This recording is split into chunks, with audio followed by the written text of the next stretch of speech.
بسم اللہ والصلاة والسلام علی رسول اللہ وعلی آلہ وصحبہ اجمعین ثم اما بعد السلام علیکم ورحمۃ اللہ تعالی وبرکاتہ.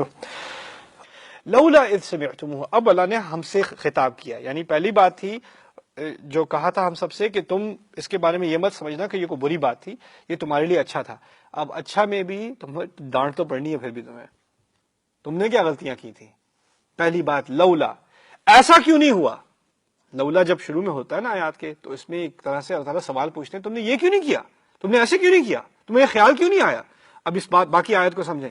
اذ سمعتموہ، ایسا کیوں نہیں ہوا کہ فوراً اس لمحے جیسے ہی تم نے اس بات کو سنا تھا، جیسے یہ تمہارے کانوں پر یہ الفاظ پڑے تھے، ظن المؤمنون والمؤمنات بانفسهم خیرا وقالوا هذا افک مبین، پڑھتے ساتھ ہی اہل ایمان عورت اور اہل ایمان مردوں دونوں کو فوراً یہ خیال کیوں نہیں آیا کہ اپنے بارے میں بہتر گمان کیا کریں. یہ کہا اللہ تعالیٰ نے. بہت عجیب بات کی ہے.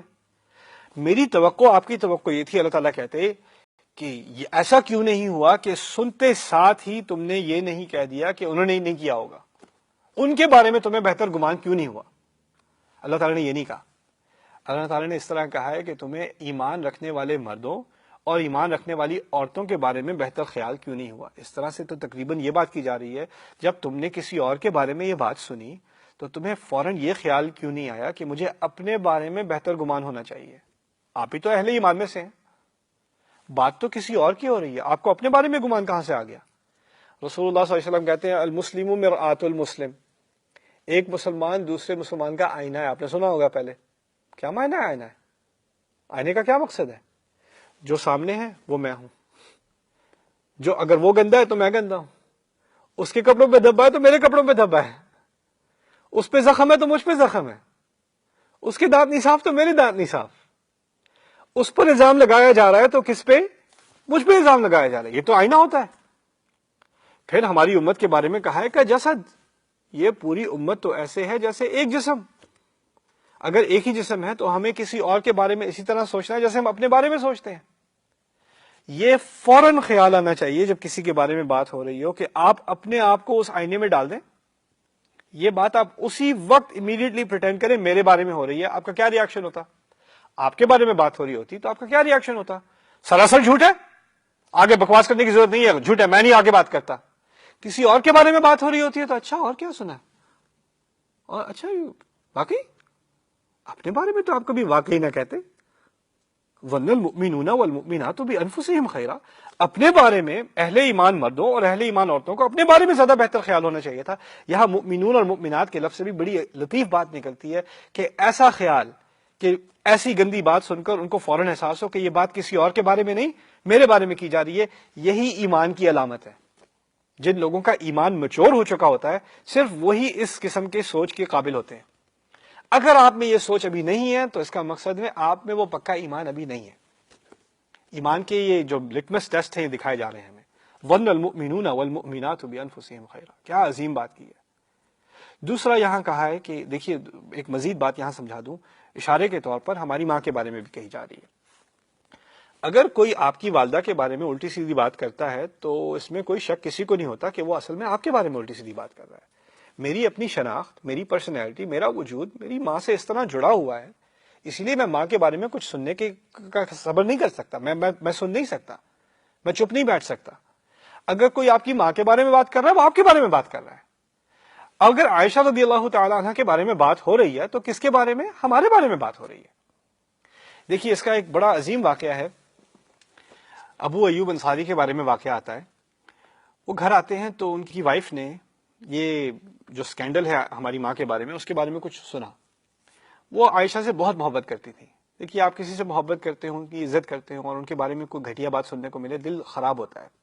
اور جب دل خراب ہوتا ہے تو آپ کو ایک طرح سے ایک ضرورت محسوس ہوتی ہے کہ آپ کسی سے یہ بات شیئر کریں کہ کیا کیسی گندی بات کر دی لوگوں نے، کتنا برا کیا. نہیں، وہ گھر آتے ہیں تو ان کی جو وائف ہیں وہ ان سے کہتی ہیں اسمعت ما قیل فی عائشہ، آپ نے سنا عائشہ کے بارے میں کیا بات کہی جا رہی ہے، کتنی بری بات. اب وہ یہ نہیں کہہ رہی کہ سچ ہے، وہ تو اس لیے کہہ رہی کہ بہت ڈسٹرب ہے یہ بات سن کے. وہ کسی سے بات کرنے کی ضرورت ہوتی ہے انسان کو. یہ بھی سمجھ لیجئے کہ اتنا بھی کرنا جرم ہے. آپ تو میں تو فکر مند ہوں اس لیے کہہ رہی ہوں. نہ اگر آپ نے یہ بات آگے کر دی فکر کے ذریعے بھی، اور یہ بھی نہیں کہ غلط ہے یا صحیح ہے، آپ نے کہا کتنی بری بات ہے، پھر بھی پھیلائی تو صحیح نا.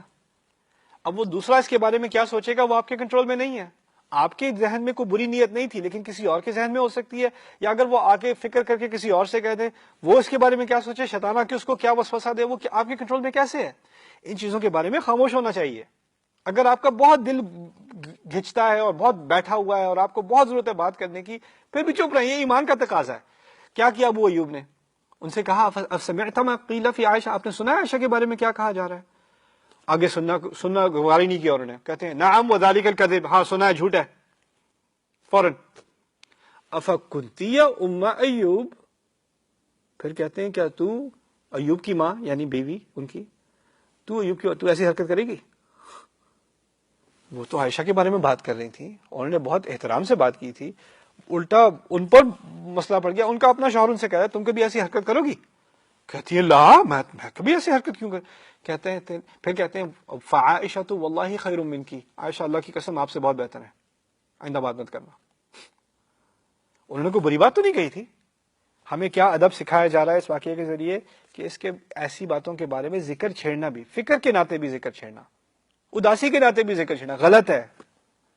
ایسا کیوں نہیں ہوا کہ سنتے ساتھ ہی تمہیں خیال آیا کہ مومن مردوں اور عورتوں کو اپنے بارے میں زیادہ اچھا گمان ہونا چاہیے. وَقَالُوا هَذَا إِفْكٌ مُبِينٌ، یہ بہت بہت مشکل جو ہے آیات میں سے ہے. اس پر ایک کانسنٹریٹڈ بحث اگلی نشست میں ہوگی، لیکن ابھی میں آپ کو خلاصہ دے دوں. آپ کا پہلا ری ایکشن کیا ہونا چاہیے تھا؟ یہ واضح طور پر گھٹیا جھوٹ ہے. ہاذا افک مبین، یہ گھٹیا جھوٹ ہے، میں نے آگے نہیں سننا. کوئی فرق نہیں پڑتا کون آپ سے کہہ رہا ہے. یہ نہیں کہا اگر منافقوں کا سردار آپ سے آ کر کہے تو کہے جھوٹے میں تیری بات نہیں مانتا. لیکن اگر آپ کی ماں آپ سے آ کر کہے، آپ کا چچا آپ سے آ کے کہے، آپ کا کزن آپ کے آ سے کہے، مولانا صاحب آپ سے آ کے کہیں، آپ کا دوست آپ سے آ کے کہے، تو پھر سن لینا. نہ نہ نہ نہ، یہ اس کی کوئی فکر نہ کرو کون کہہ رہا ہے، وہ سب چھوڑ دو. اگر ایسی کوئی بات کسی مسلمان کی عزت کے بارے میں کی جا رہی ہے تو فوراً تمہارا فرض بنتا ہے بات کو روک کے پہلے تو اپنی سوچ کو یہ سوچو کہ تمہارے بارے میں بات ہو رہی ہے، اور تمہارے الفاظ جو منہ سے نکلے وہ پہلے الفاظ کیا ہوں، یہ واضح طور پر جھوٹ ہے. بس بات ہی ختم. اب وہ آگے سے کہیں آپ مجھے جھوٹا کہہ رہے ہیں، جی قرآن نے کہا تھا میں آپ کو جھوٹا کہوں، میں کیا کر سکتا ہوں، مجبور ہوں.